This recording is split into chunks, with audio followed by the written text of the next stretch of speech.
How's it going, guys? Welcome back to Herodotus Learning, where we look at relics of the past. Today what we have here is a German World War I shovel, or spade as some people call it, in its original case, or covering you can say. Got the belt loops right here. We're to hang off on the German uniform.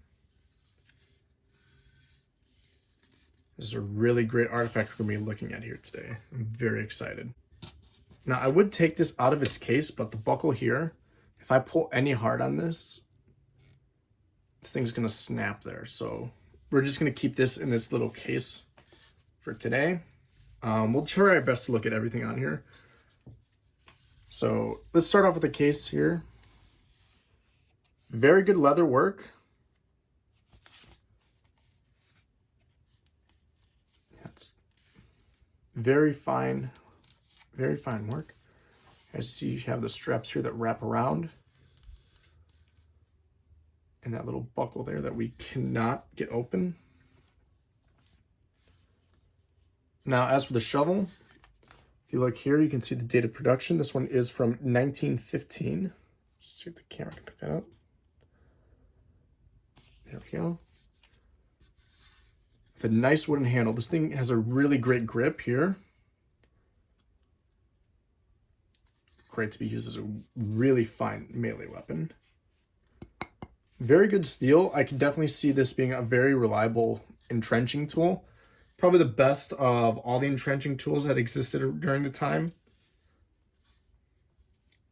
As for the wood handle, I don't see any markings on it at all. I see some dots here, but I don't think that's anything special. So impressed with this leather. This thing's over 100 years old.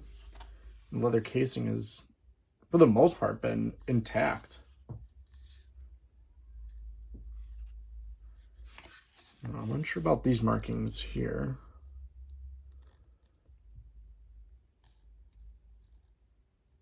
I have to look that up. So like I said, I prefer this one as my go-to World War I entrenching tool over any other countries. For example, the American one has a really great T handle here. And it's effective, I mean, if you're digging, but something about this handle is it just feels great on the hand. I could use this all day if I was in the trenches back in the day. So just this handle alone, it feels very comfortable in there. It's not perfectly circular. You can see here how when you go down, it's got that area here where you can just grip. And it just feels perfect in the hands. Now, this thing's primary purpose is just to dig and to be an entrenching tool. But when used as a weapon, this thing can be more reliable than a rifle in tight quarters and trenches. See, with rifles, you have to swing around that big, bulky rifle. And on top of that, you have a bayonet attached to it. So using something that you could easily swing around would be more reasonable to use. So that's why many Germans during World War I turned to using these in the trench raids. And these things were very, very effective in those trench raids. I mean, you could see how effective it could be just by just swinging this thing around.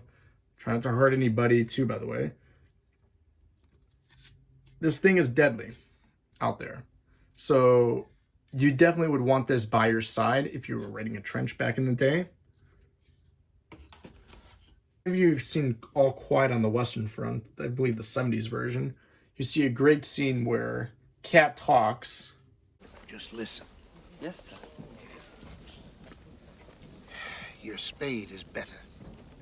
You hit a man under the chin with a spade, you can take his head right off. It's a good club, too, because it's heavy.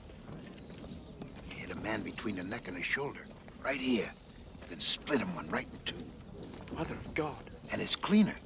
Bayonet gets stuck in a man's ribs, and you have to kick him to pull it out.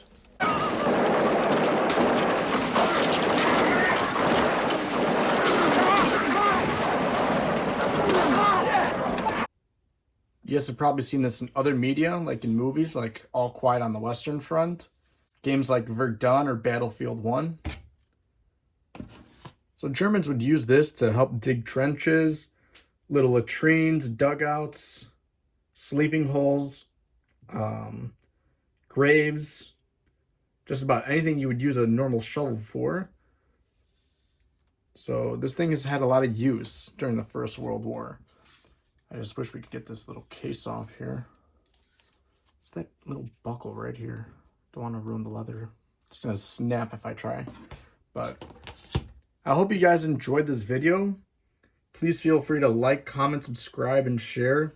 Make sure you guys keep on learning. And I'll see you guys next time. Take care.